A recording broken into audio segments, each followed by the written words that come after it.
2026 সালকে কিভাবে বরণ করে নিচ্ছে বাংলাদেশ। যদিও আজকে আমাদের একটি অত্যন্ত শোকের দিন, শোককে কাটিয়ে মানুষ নতুন বৎসরকে স্বাগত জানাচ্ছে।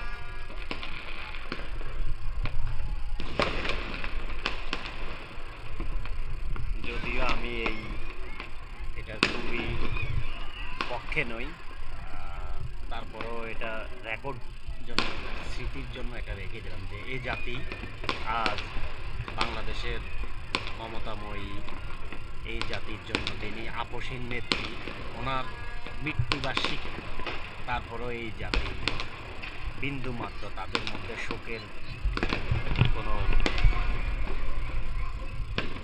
চিহ্ন নেই। ইসলামে যদিও এটা খুবই নিষিদ্ধ, বাট আমাদের আমাদের দেশ কেন, আমরা মুসলিম হিসেবে অন্তত দরকার ছিল এভাবে উদযাপন না করাটাই আমাদের জন্য শ্রেয়। কিন্তু দুর্ভাগ্যবশত আমরা এই ইহুদি কালচারের সাথে আমরা মিশে গেছি।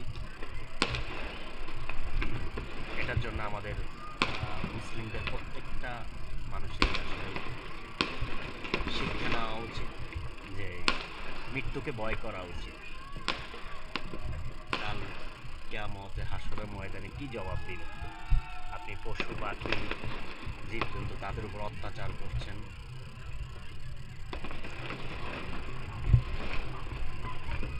কাল হাসরের ময়দানে যদি আপনাকে জবাবদিহি করা হয় যে এই পশু হত্যা অথবা আপনি তাদের বাসস্থান অথবা তাদের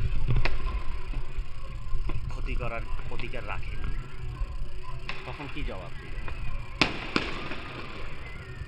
আমাদের প্রতিটা সরকারকে এটার বিরুদ্ধে কঠোর পদক্ষেপ হুঁশিয়ারি করা উচিত এবং প্রতিটা মসজিদে এটার কুফল অথবা এটার প্রতিকারের বিষয়ে মানুষকে জ্ঞান ধারণা দেওয়া উচিত।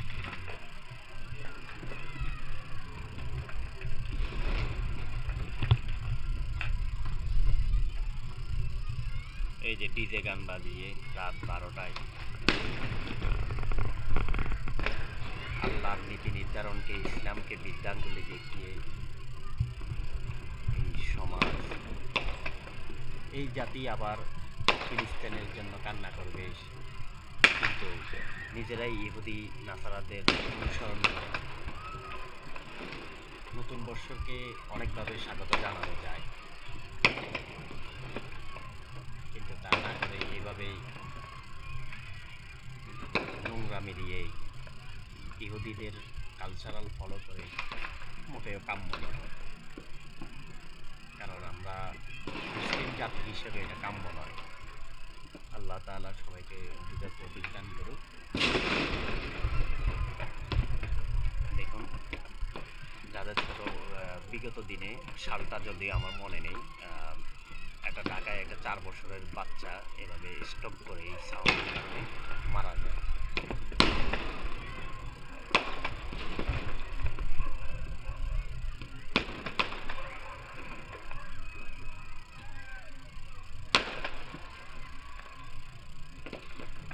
ইসলামে বিনোদনকে হারাম করা হয়নি, কিন্তু এভাবে বিনোদন, এটাকে বিনোদন বলে না, এটা একটা নোংরা। আমাকে অনেকে গালিগালাজ করতে পারে, এটা করতে পারে, যেটা সত্য সেটাই বলতে। কাল অবশ্যই আমাদেরকে মৃত্যুবরণ করতে হবে।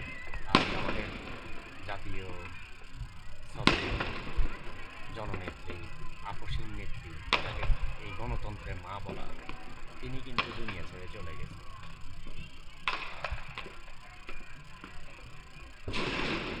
অন্তত ওনার ওনার স্মরণে হলেও ওনার সম্মানার্থে এই মুসলিম জাতি এটা করা থেকে বিরত থাকে।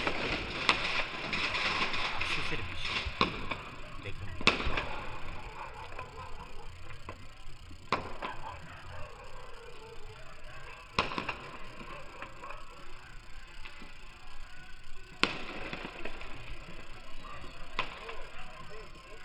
এটা তো শুধুমাত্র একটা সাইড দেখানো তুলে ধরা হয়। পুরো ঢাকা শহরে কী অবস্থা বা এটা আল্লাহ তাআলা জানে। আপনারা যারা যারা এটা থেকে বিরত ছিলেন তারা অবশ্যই কমেন্ট করে জানাবেন। তাদেরকে আমি ধন্যবাদ জানাই, অন্তরের অন্তর থেকে মোবারকবাদ, তাদের জন্য দোয়া।